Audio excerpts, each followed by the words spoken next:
Hello guys, dito na ako nakakita sa Europe ng ganitong rampa ng mga yate na.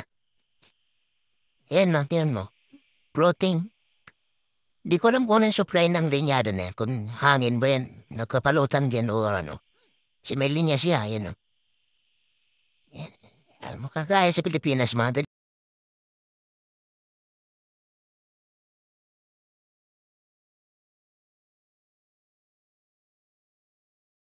Sa waiting sheet naman, no.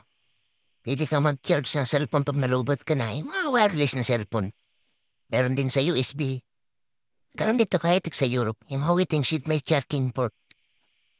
Sana may mapaisip at makagaya dyan sa Pilipinas, Spain yan, no? Pag nalubatan ka, pili ka na magpatong ng cellphone mo dyan, i-charge yung cellphone mo. Ayan o.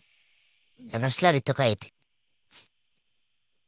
Sana may makaimbento dyan sa Pilipinas na o makagawa.